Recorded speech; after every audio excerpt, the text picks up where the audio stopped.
Na-imagine ko talaga yun. Ito garden. Mapa ganun. Laki ng bahay mo. Hindi siya malaki, grabe. Malawak. Pero yung laki ng bahay mo. Masosyal pa. Hindi din naman. Hindi naman amin yun. Gusto ko niyang ganyan. Hindi amin to.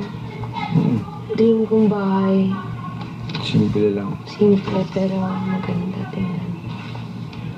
Ayoko ng malaki, promise. Ayoko nang masyadong mataas. Ayoko din ng malaki. Hassle maglinis. Sir maglinis, tsaka parang hindi pa kayo magkikita-kita sa loob. Saan ka? Ang sakit siya pala dun sa kabilang dulo. Ayaw mo ng malaki. Na bahay. Tsaka ano. Ayos lang naman yun. Ganda nga. Gusto ko lang. Green pa. Pagkatapos mo lahat, yun na lang. Tawanan ako.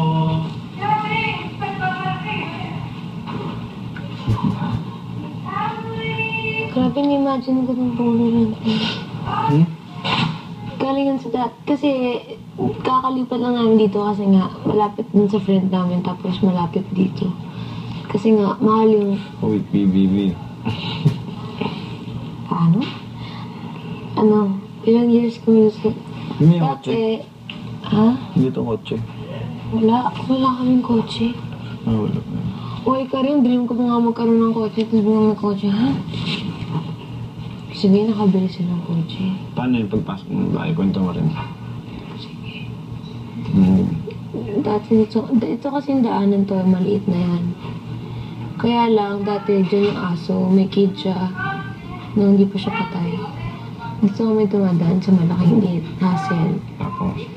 Tapos, wala pa yan. Tapos, may aquarium dito.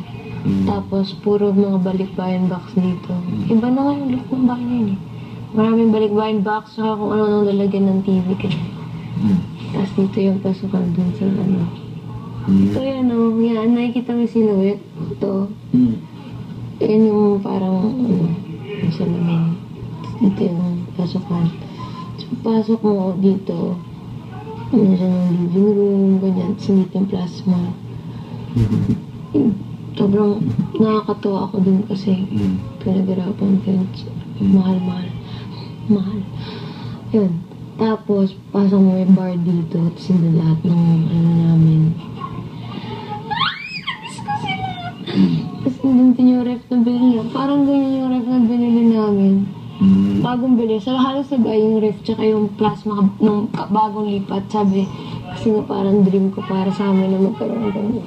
Ref namin dati sobrang luma, parang pang-probinsya na yung patungan wood lang, gano'n. Yun yung ref namin.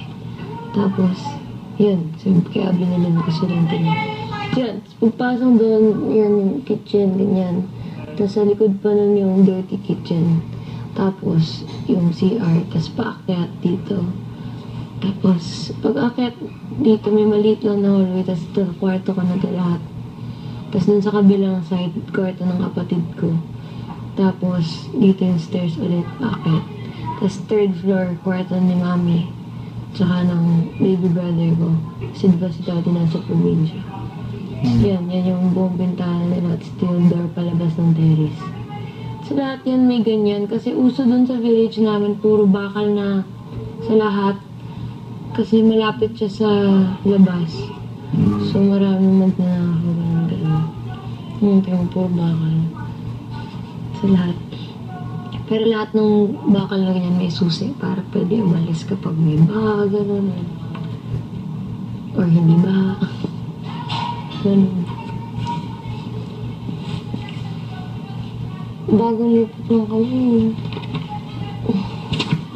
Yung dating bahay, 8,000 lang yung rent doon. So, doble to. Kaya, mabigat. Hindi talaga ang Batangas. Ha? Hindi ang Batangas. Uwi ka muna.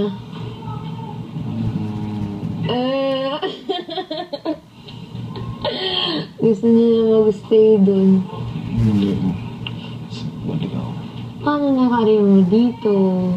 Siyempre, paglabas mo, singer ka na. Singer, may banda ka na. Tapos, Gitarista ka na. Artista ka pa. No. Grabe. Nakilala mo pa kaya ako? Paano na pag namit mo na yung mga ibang tao, gano'n.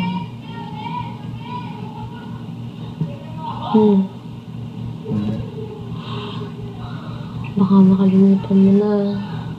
Ganun ka eh. Ay, shush.